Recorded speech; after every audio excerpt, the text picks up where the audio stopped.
But in a sport like hockey, you can't sustain doing that full time because you're not earning enough. You're taking up stuff on the side. There's not enough funding for these athletes to be at the best of their ability the whole cycle.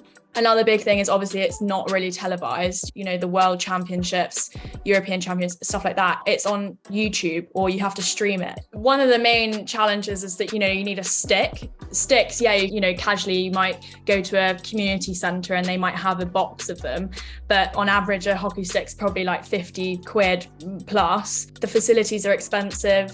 The equipment that you need to play is expensive. And in the UK, really, you wouldn't ever play casual hockey. It would be a club thing. It would be a school thing. Whereas, it's really easy to go on a bit of grass and put some goals out and play football with one ball where that's all you're having to pay for. If anyone knows anything about hockey pre-season, it's disgusting. It's a lot of muscles that you don't even think you have. When you play hockey, you find them again. I was fine. And then all of a sudden went to slap the ball and I just felt my hamstring go, like it pinged. I was in agony. My whole back of my hamstring went purple. It was just like I'd never seen anything like it.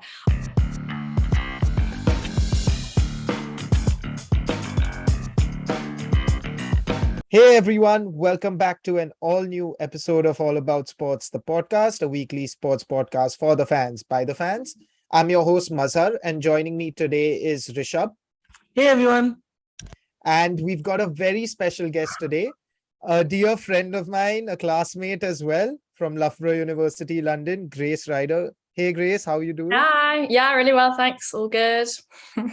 So Grace is going to be covering a sport that we've spoken about in the past, but that was more from an Indian context. This is the first time we're going to talk about it from an international context, let's just say it like that. So Grace has played hockey in England. So that's what we'll be talking about today. So before we get into it, just a bit of a background about Grace. So Grace, like I said, is a fellow master's in sport business and leadership student from Loughborough University, London. She's interning, or I'm not sure if you finished, Grace. Have you finished your internship? I've not finished completely, but yeah, for the time being, while the dissertation, I might do a bit in September, but yeah, pretty much finished, I'd say, yeah. Yeah, so she's been working in the commercial partnerships team at Footprint Sports and Entertainment. For all of you who don't know, that's the organization that manages Gary Neville and others as well, noteworthy athletes. She's done her BA, funny enough, in business management, and then decided to switch over, much like a lot of us from Loughborough have. But the main thing is Grace played a lot of hockey and she was pretty darn good. And you'll get to know that through the stories that Grace is going to be talking about. So firstly, Grace, thank you so much for joining. It's a pleasure to have you on board. And I'm going to jump right into it. So how did you get into hockey? Why hockey? Like, I know you love netball too. Yeah, but sure. what was the turning point for you in deciding that hockey is your sport, and how did it all begin? Yeah, great question. Basically, school was the main thing. So sort of, I think that also, I'm sure it'll come up later, but there's a difference between the state school and private school sector in terms of the sports that is offered. I did go to private school, so therefore hockey was one of the main sports for girls. Which is different to state schools. So from a very young age, I'd say from year 2, so I would have been 6 years old, it started to become into the games curriculum. And then from year 3 onwards, it was a staple. So twice a week, we would have a 2-hour training session, and then on a Wednesday afternoon we'd have matches organized for us. So it was forced. You had to play, even if you were in, there was I think when I was in year 6 there was an A, B, C, D, E and F team. There was opportunities for everyone. You had to play. So yeah, that was sort of from that young age, it had to be, you had to play. There was no opt-in, opt-out. So that carried on all the way through prep schools. That was until year 8.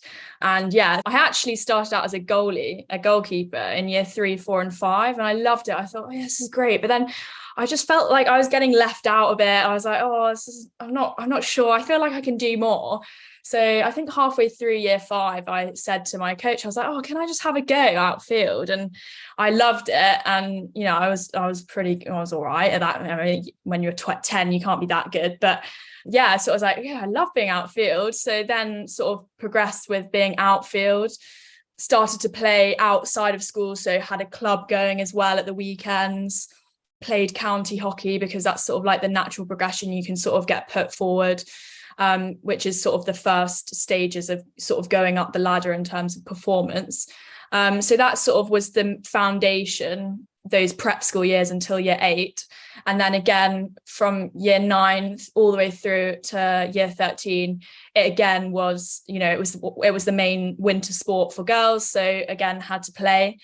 Had a really, really good coach at my senior school. He was, amazing. He'd coached England under 21s, just a really nice guy. He understood me. And I think that sort of just like pushed it on a bit.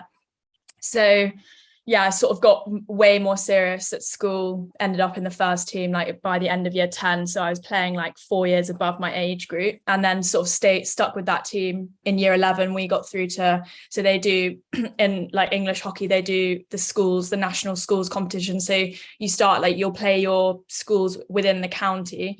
Then you become like county champions, and then you go to regionals. So then you play the schools in the regionals, you win that, and then you go to the nationals. So it was the first team that it was a pretty good team. We had a couple of like not under 21, I would have been under 18 England players in the team. And, you know, we were like, yeah, this is great. And we came last, we came 8th, and it was a complete wake up call for us. And then we sort of, upper 6th, was taking it pretty seriously. I actually stopped playing like county and regionals outside of school because I was at a boarding school. It was just so much effort. I was doing netball as well, and it was just too much. And basically another downside is that if you're in a school like that, you have to commit to school first. And if you want to pursue something like hockey or even netball, for example, school comes second, right? And I didn't really want to lose that school. You know, I loved the school I was at.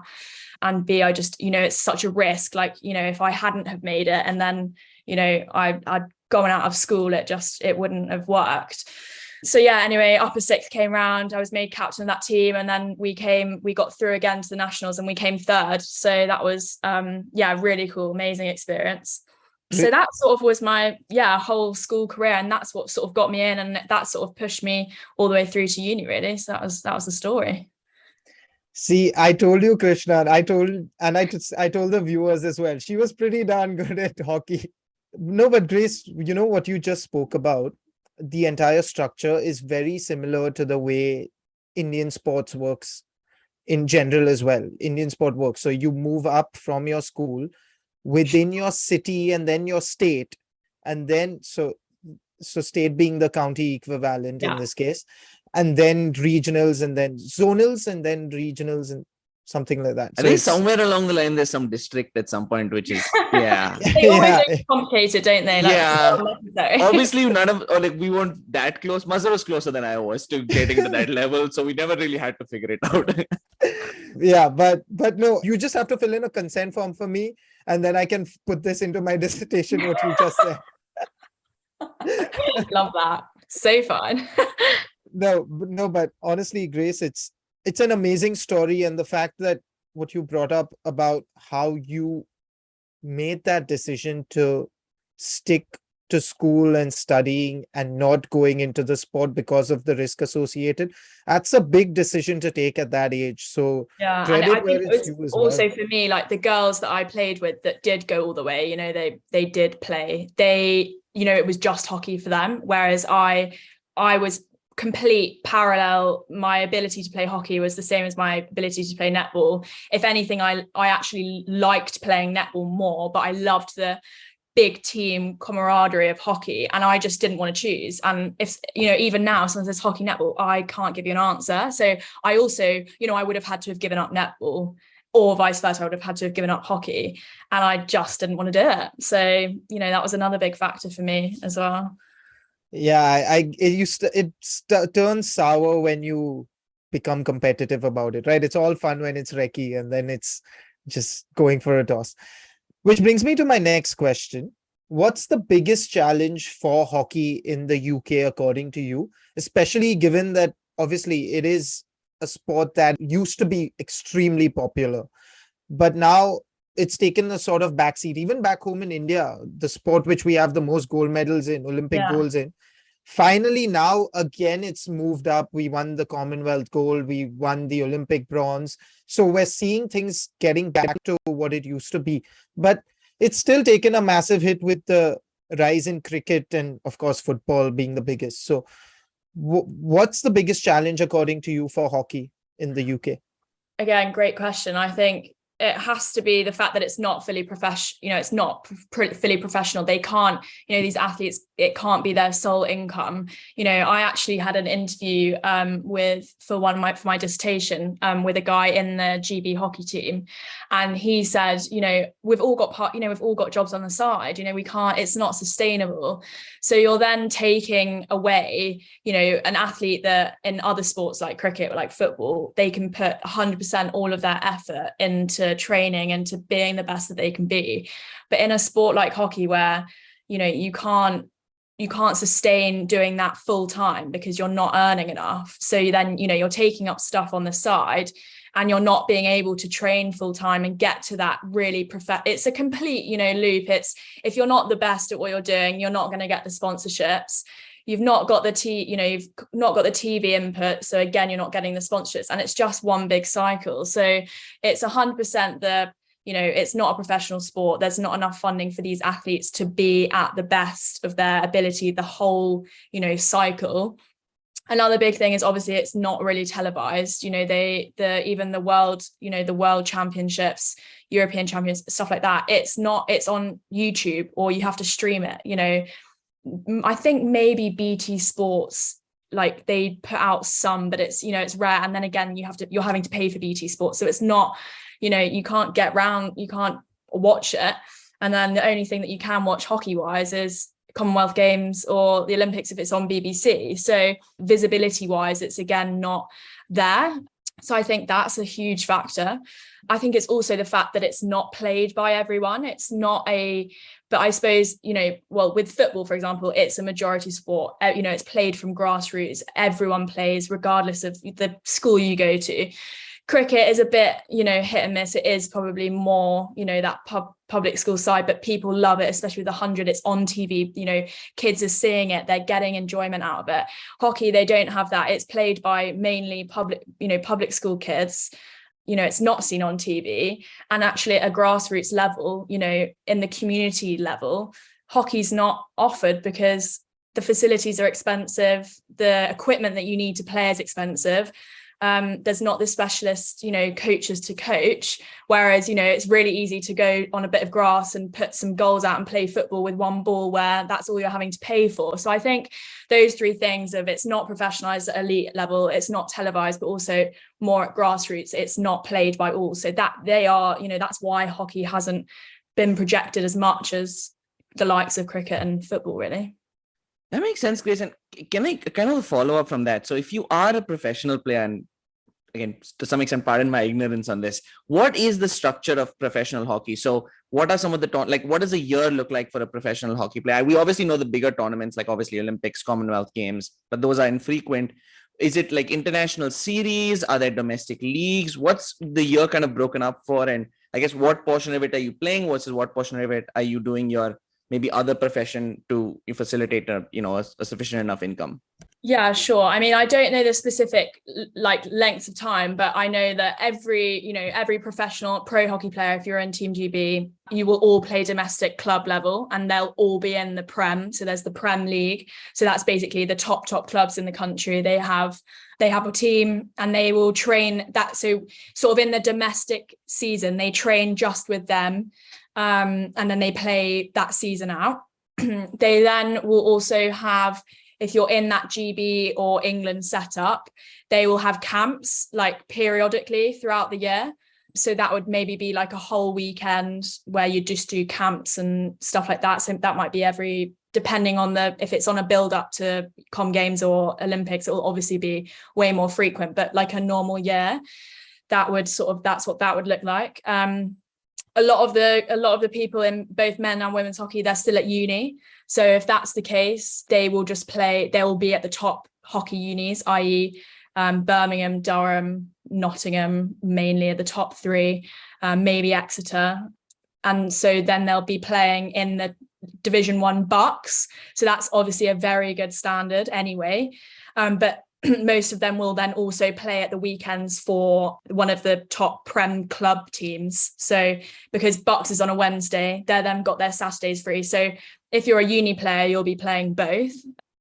And then, I think, they have GB have a lot of just elite development programs. So you might not be in the main squad, but there's like a level below, which is like elite GB development or something like that. So then they'll have frequent camps. And then they've just had the Worlds, and with Worlds, they do under 19, under 21, under 23, and then the senior team. So they're whatever, even if you're only, you're 19 years old, you might be playing in the under 21s England team. But you won't necessarily, when I spoke to this guy in the GB team, he said a lot of, it takes a while to get into that senior team, especially on the men's side, unless you're outstanding, unless you're 21 older, you're not hitting that team. So it's actually later in, the guy I was speaking to, I think he was 30. So, it's not, you can be old on the men's side, I think, more, but also on the women's side, there was the England captain at the moment, she played in the, what was it? I think it was the 2012 London, and she's still in the team. So, she's not young. Yeah, it's a long period. There's lots of, different factors, but that's mainly the structure, really. Got it. Okay. And Grace, kind of following up of that, and I think you've spoken to this a lot. So just in terms of the path into becoming that professional player. So it sounds like school, county, and then uni, but uni you might be playing outside as well. Can you maybe like track out what the path, I think you've spoken to it already, but maybe just detail out the path to becoming a professional player? Sure. So you have counties the beginning. So, you get into hockey through school mainly. And you might be playing for a club already on the side. Either club or school can put you forward to be in county. I mean, it's a horrible process as a youngster. Like, it's constant, trials and you getting picked out, you not getting picked. Like, you have to be so resilient to get up the pathway. So it starts county, and then there's a thing called JRPC, which is like level above county. So you're basically every level up, they're sieving people out. So if you don't make that cut, they're trying to, county's all fun and games, and anyone can play county really, because at the end of the day, that's money going towards back into that county, the facilities, etc., etc. So you go JRPC, and then you basically have these like Futures Cup programs. So depending on the county you're in, you get selected into a team within like the bigger, so like East Anglia, the South, it's divided a bit like that. And then you have these like tournaments, so it's called like Futures Cup. So again, you're all getting trialed the whole time, constantly, number on you. And then from that sort of Futures Cup level, you can then get into these sort of talent development programs. So there again, it's sort of the different squads you train, you might play. I think from there, depending on the age group, so when you're young, there's under 16, under 18, under 19, under 20. So it just sort of depends on your age group. You can then get into like the long squad, and then from there they'll have like tournaments against, like Netherlands, or they might have little like, I don't know whatever you call them, like what they call like nation games. And then from that, you then basically work your way, you try and stay in the under 21 England or whatever. And then they also have this like GB elite development, which is like, again, another sort of step up. And then from there, you can hit those, those senior teams. But when you're young, like 16, 17, 18, if you're getting into England under 21, you've made it really. You're the best of your age group. And then it's sort of a waiting game. You progress to the point where you're almost like old enough and good enough to get into those senior teams. So that's really the progression. Interesting. And that's a good point. it gets cutthroat. It sounds like it gets cutthroat pretty quickly.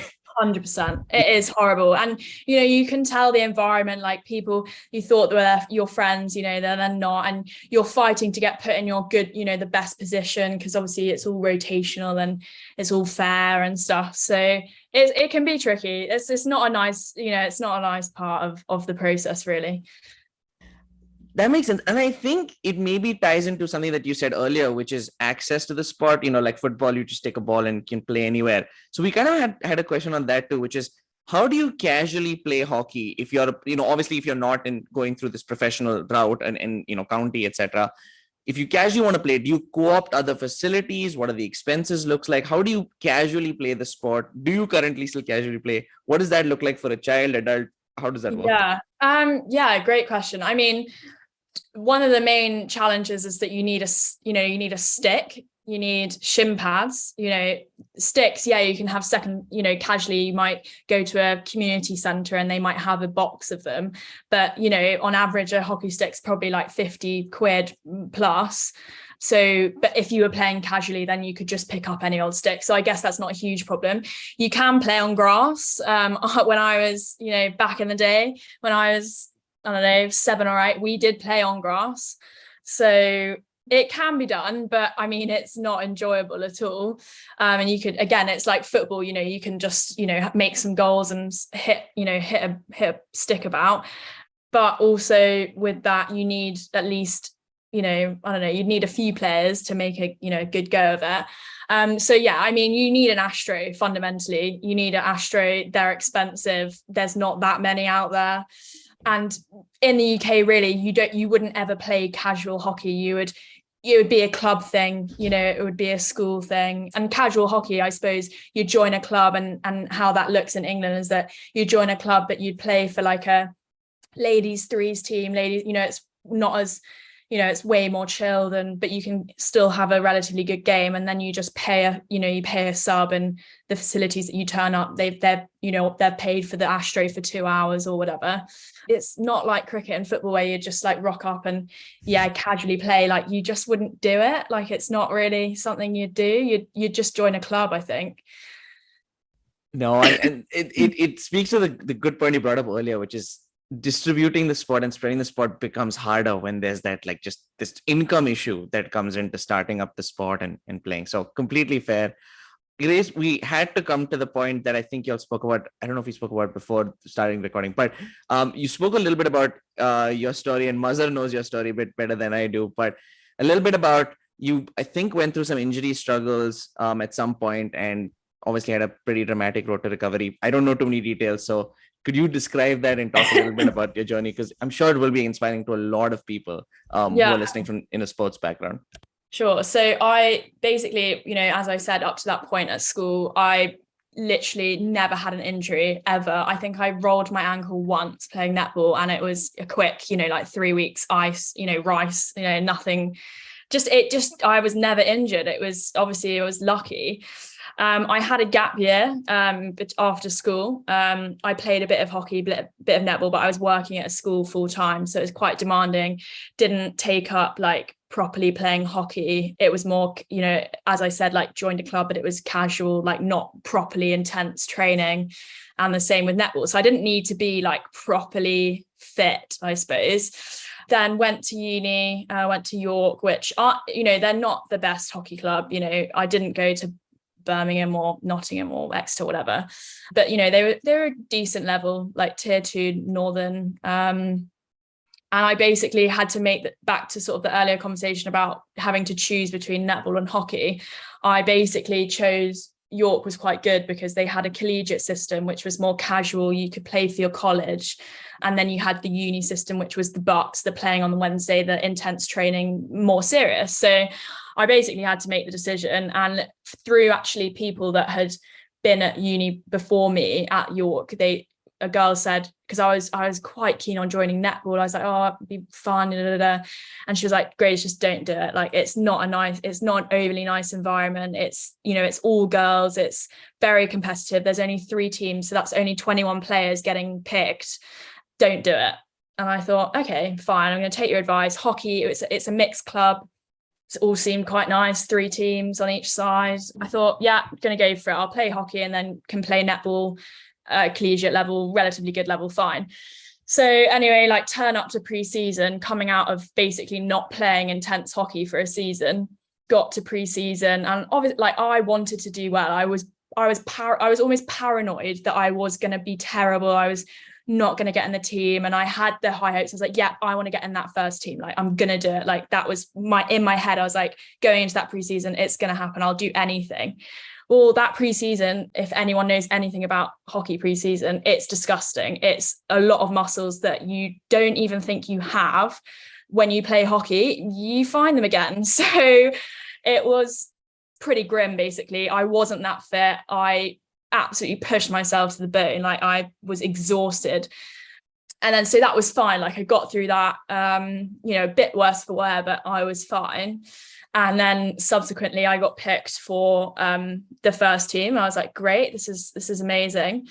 And then literally first game in the warm-up, I was fine. And then all of a sudden went to slap the ball and I just felt my hamstring go. Like, it just went, it pinged. I was like, I'm really tough. Like, I would always just carry on. Like, when I roll my ankles, I was like, oh no, I'll be fine. I was in agony. I just could not walk. I cannot play. I said to the coach, I was like, oh, there's no chance I can play. My whole like back of my hamstring went purple. It was just like, I'd never seen anything like it. I sent a photo to my physio. I was like, because I was obviously in York, I lived in Norwich. I didn't know any, I'd only been there like 3 weeks or something. And I sent a photo and she was like, yeah, that's gone. You've torn it. Like, I can see from the photos, like, you need to come home. Like, cause I trusted my physio. I had her before, and I was just like, okay, fine. So I'd torn my hamstring. I hadn't seen anyone, but it basically meant that I was out for, I don't know, at least 6 months, because, when you're not at the elite level and you've got someone, tending to your hamstring the whole time, it's just going to take a long time. So I basically had to come to terms with the fact, oh yeah, I'd sort of got into that team, and then bang, it had all gone. I wasn't in the team. I was, struggling with, I'd literally been at uni for a month, and that was going to be my, social circle. That was where I was going to feel comfortable. And it's sort of just, I was like, oh my, what am I going to do now? I was in the gym, just, I'd gone home, she'd given me all the exercises, but there's not much you can do. You can just, you go on the cycle, you can do the exercises, but it's just a waiting game. And I couldn't even really help in the training sessions or anything, because like, you need your legs really even to push a ball and stuff like that. And at that early stage of the injury, I was basically useless. So stayed part of the club. Like, I went to all the socials, but I didn't get that like, team bond that I thought I was going to get. And also within like uni hockey, you do sort of, obviously you're one big club, so there's 3 teams on each side, but you're quite like, you have your like little niches within, each teams. So I sort of wasn't part of any of them. And I just didn't feel, I was just so frustrated with the whole situation. I just didn't know what to do with myself, and sort of slowly got my hamstring. So like, this was gone Christmas, come back January.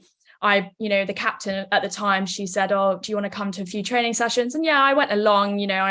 She tried, but realistically they were basically like, oh, we don't actually know what she's like. Like, she could just be useless, who knows? So that was also really hard for me to hear, because I was just like, I can't prove myself. I haven't proven myself. They saw what I could do in pre-season, but it's not the same as it, when you're playing, it's just not the same thing.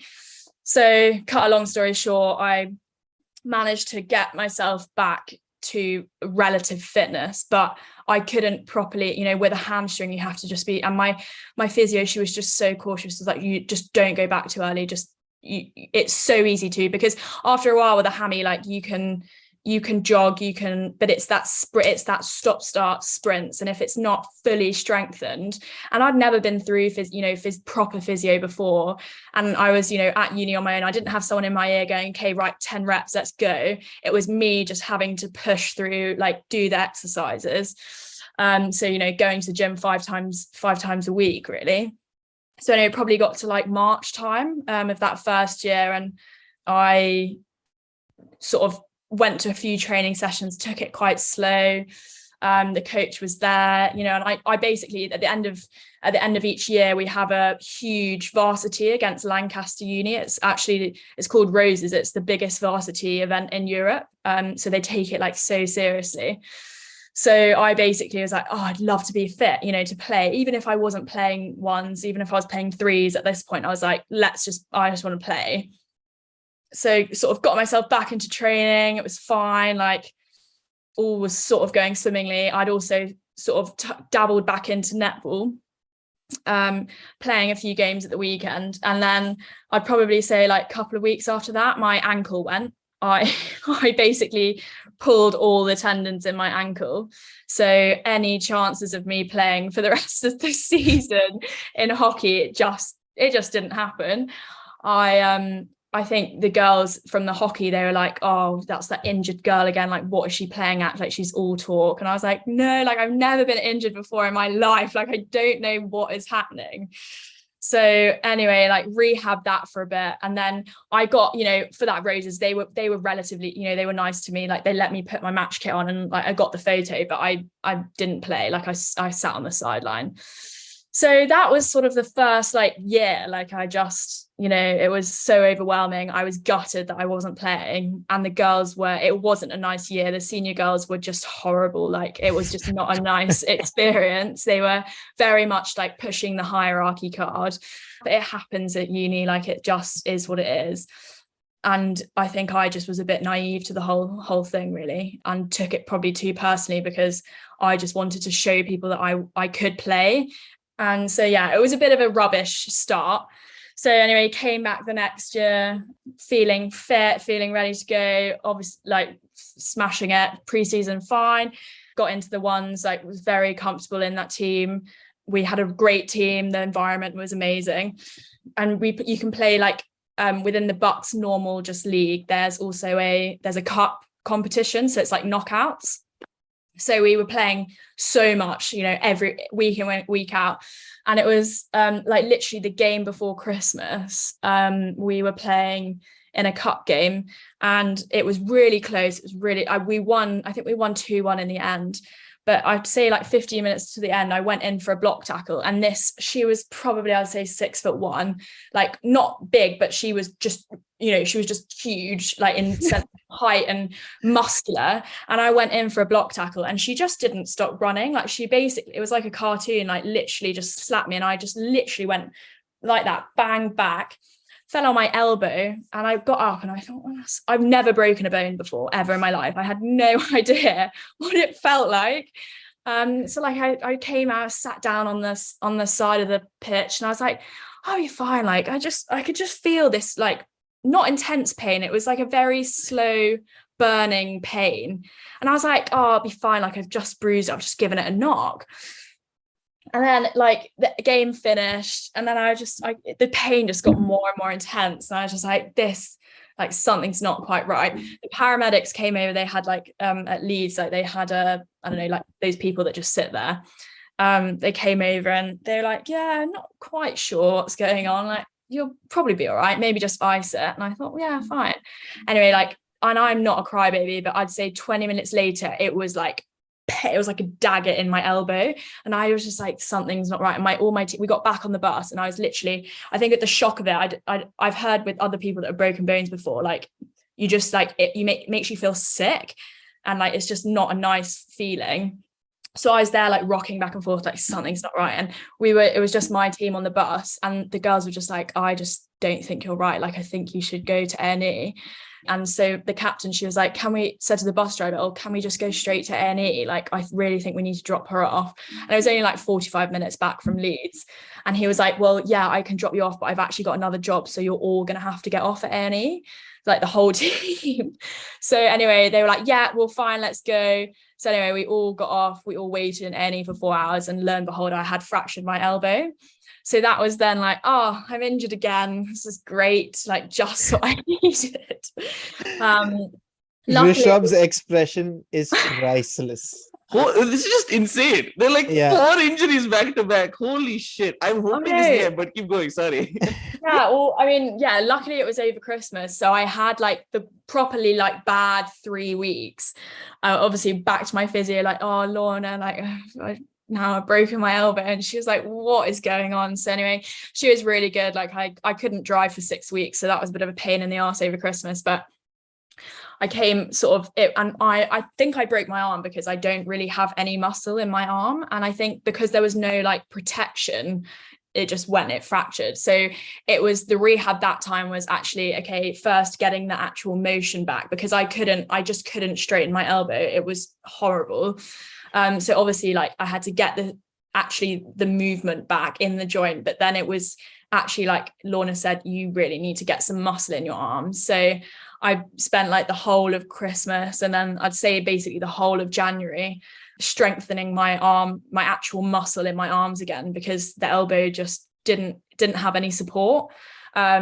We'd started playing, back in the season, second half of the season for hockey. And I'd probably say I missed, I don't know, only probably 3 games. And in that 3rd game, I was like, I went to every game and I was like, yeah, I said to the captain, I can play, I'll be fine.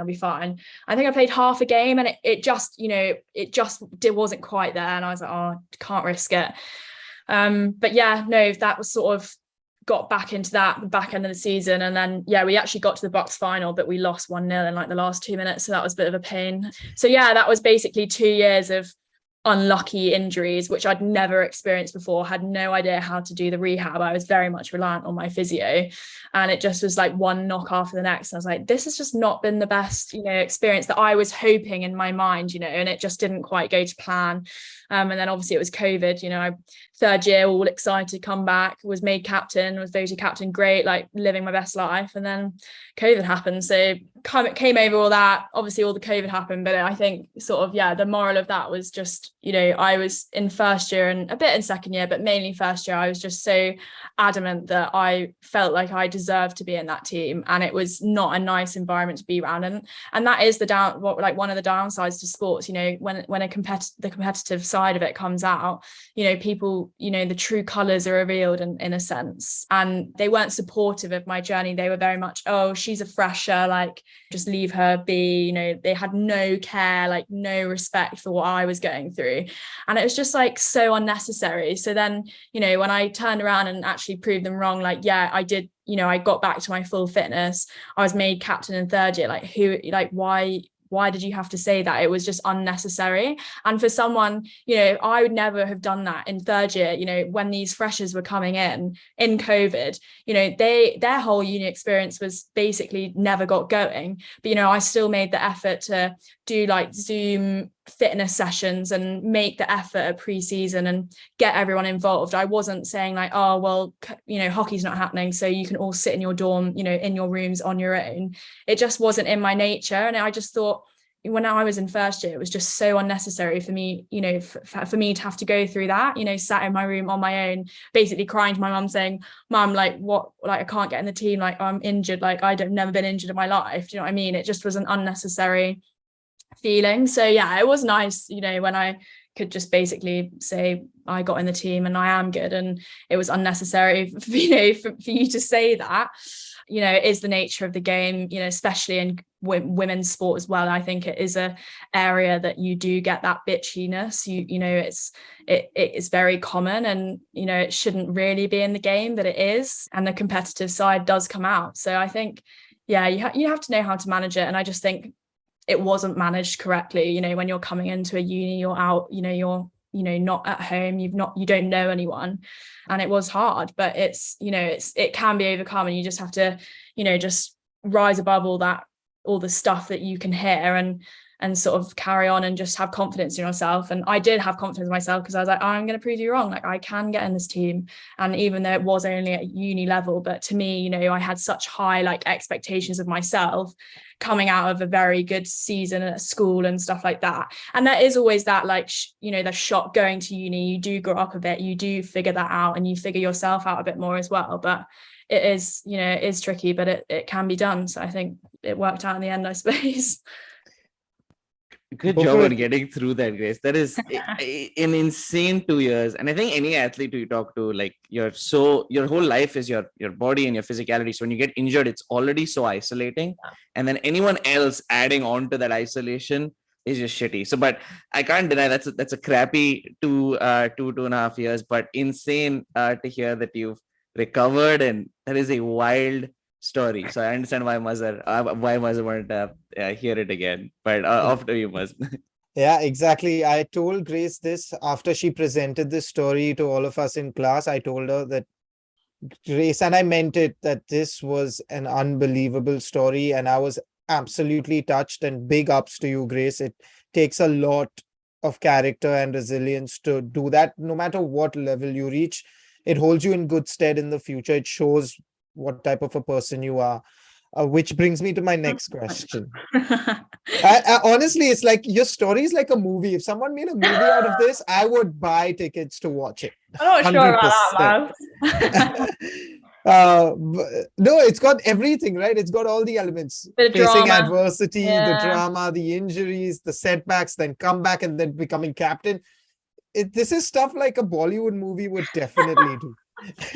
But coming back to the question, after all of this, what drew you to sports business, apart from, obviously we know it was your love for sport, but what else was made you go like, yeah, this is what I'm going to do? Because you also, like all of us, like Connor, like Olivia, well, not Olivia so much, Olivia's always been in sport, but like Alex as well, we've all transitioned from other fields.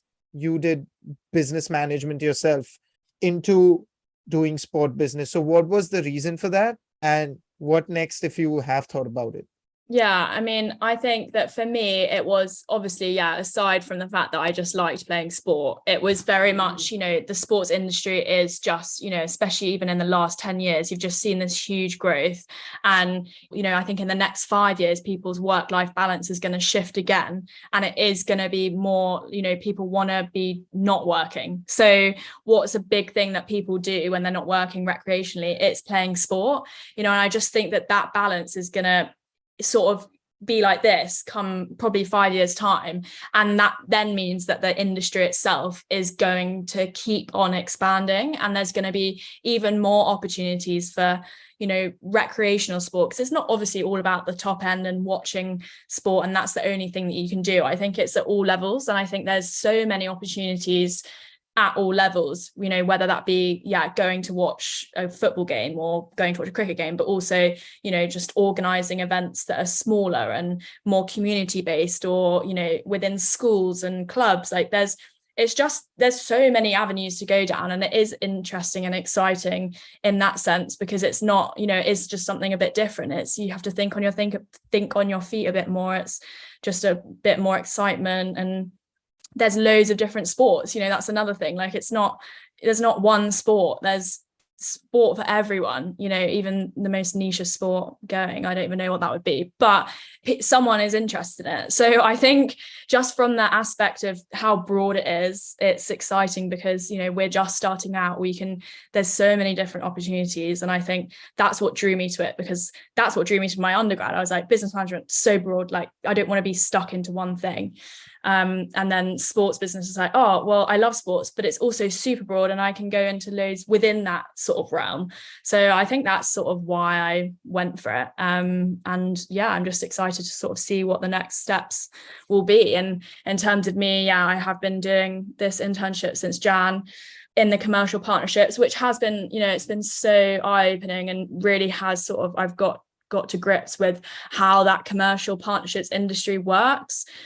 And so, yeah, that is definitely one avenue that I will, come September, will be sort of looking very much in that realm. But also I have a real, like, sort of almost like an itch to scratch with, like, organizing, like being in sports events, and also like hospitality, sporting events, sort of that sort of operations ilk. So I'm very much, in my mind, that will be the two main avenues that I'm going to look at come when I finish my dis in 2 weeks. I'd love to be organizing huge sports events. I think that would just be so exciting, because there's so much within that as well. It's not just organising a sports event. There's loads to it, but also, again, I've sort of developed a real interest for the commercial partnership side, so I don't want to completely disregard it. So I'm very open. I'm just such an open mind. I've almost not got anything in my mind is sort of where I'm at the moment. So we'll just see what happens. I'm very open. See what happens, really. I'm going to steal that quote, Grace. I'm so open-minded. I'm definitely stealing that one. No, I definitely agree with what you had to say, Grace. And like I said, I think given how clear you were in your head when you decided to pursue schooling instead of sport at that age, when literally sport is all we think about as people who have loved sport, I think that only proves what was forthcoming anyway in terms of where you stand right now. It's been an absolute pleasure to listen to your story, firstly. So thank you for that, Grace. Thanks. Now we are, and we're not going to leave you so early and so easily. We'll do our trademark rapid fire that we do with all our guests. Just a light one, because there was a lot to digest after that. So I'm going to kick it off. Just first thought in your mind. We're not going to spend too much time. Your favorite childhood book or series? Easy. It has to be Twilight. Breaking Dawn. Best book ever. Wow, I did not expect that, Grace. I did not expect that. They're my favorite film series as well. Like, I've probably watched them all 100 times. Yeah, love it. It's the first book that I like properly got into was Breaking Dawn. Yeah, love it. Well, it's at least different from the typical responses of Harry Potter. So that's no, never into Harry Potter. I love the films, but I've never read the books. So you're missing out. I'm just saying. Maybe one day I'll get around to it. Okay, the next one. The toughest hockey game that you can remember. Toughest hockey game is definitely the Bucks final that I had in second year. It was the most like tedious game because we were all over them, but we just couldn't score, and it was just the most frustrating thing ever. And then in the last 5 minutes they scored, and it was just we were so evenly matched, and it was just the most frustrating thing I've ever played in my life. So definitely that. Gutting. Your favorite class you've ever taken in terms of whatever module, subject, whatever? Wow, that's a hard one. I mean, does it have to be at uni or can it be at school? It can be at school as well. PE, 100%. A-level PE, I loved it. Should have done it. I should have done it at uni. I loved it. I just thought it was quite easy, but also I was interested in it. And 40% was me being able to play sport. So like easy 40% in the bag, I say. I like that you brought this up, because I remember we had a choice. If you were like sort of, you had some disability, then you could choose PE as your additional subject. Yeah. And it was so gutting because we weren't allowed to do it. Wanted to do it.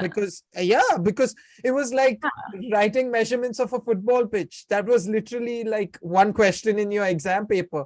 And I was so gutted we couldn't take PE because firstly, we enjoyed it. And at the same time, it would have been easy for someone who's always followed sports. So I agree with you. Great. It was great. I'm sorry that you missed out, man. It's fine. It works out in the end. Exactly. Okay, Grace, your sporting idol. Oh, it's a good one. I would probably have to say it would have to be a netball player. It would probably, I mean, Tracy Neville is, in terms of a coach, is like what she did with the England netball team is just crazy. You know, they won the medal. But I'd also say, like, in terms of actual like career success, it would have to be like Serena Williams. Like what she did is just, and you know, it's so sad now seeing it all come to the end, and Emma obviously absolutely thrashing her like a couple of days ago. So that's sad to see, but also like her career has just been like outstanding. So I think in terms of like a motivational point of an aspirational point of view, like everything she's done is I'd have to be her probably. Fair enough. Great answers, Grace. Non-sporting idol. It's a good question. It's no one famous, but it's a woman that she was the deputy head at my senior school. She was a South African hockey player. She was the captain for one of the Olympics, I think when they came third or something. And she's just like the most incredible woman I've ever met. And I think at that age, I just like looked up to her so much. Like I saw myself in her because she was just like so straight talking, like pretty to the point, very blunt, which is me. Yeah, I just loved her and I thought she was just really cool. So yeah, and it still would be her. I saw her actually, I went back for a like Fram OF Sports Day, where we played like old Framlinghamians, we played like the current team, and she was there, and she's actually just left at the end of this year and is going to pursue new things, and she's got 2 young kids, and it was just really lovely to see. So yeah, her, I mean, you don't know who she is, but that random woman. That's the perfect answer. It didn't have to be anyone famous. That's a great answer. Anyone who is inspiring to you. Last question from me. Favorite vacation? Oh, it'd have to be Cyprus. I've literally been there my whole life. My favorite place. Been every year since I was like 4. So definitely Cyprus. That's awesome, Grace. So the last 2 questions, then we let you go. Your favorite sport to follow outside of hockey is netball, but outside of those 2, which is your favorite sport? Probably football. I love seeing all the memes on Instagram and like Sky Sports and stuff, and it's always football. And I actually love watching football. I just never do unless it's on TV. Like if it's put in front of me, yeah, definitely football. Norwich City fan? Well, I mean, I suppose I have to say that, don't I? But I mean, not really. My dad's from Manchester. He's a huge United fan, obsessed. So I grew up with United, so it would probably be. I like that, Chris. Yeah. That's the way to go. No matter what the state of the club is, it's our club. Your favorite junk food to end on? It would literally, I mean, it's not even junk food, but it would just be crumpets with butter on top. Oh, that's pretty much junk food. I would call crumpets junk food. Wait, what are crumpets? What crumpets? Are they like scones? No, I'm gonna sound extremely presumptuous of like combining British things. It's just like a circular. I don't know how to describe it. It's just they're like not like scones. Bready, just really yummy. Just look it up. It's Warburton's crumpets. That is where they're at. Okay, you just have to go and you have to not burn them, but you have to put them on at least 6 on the toaster. They're actually like a bit crispy on the outside. I am looking at it now.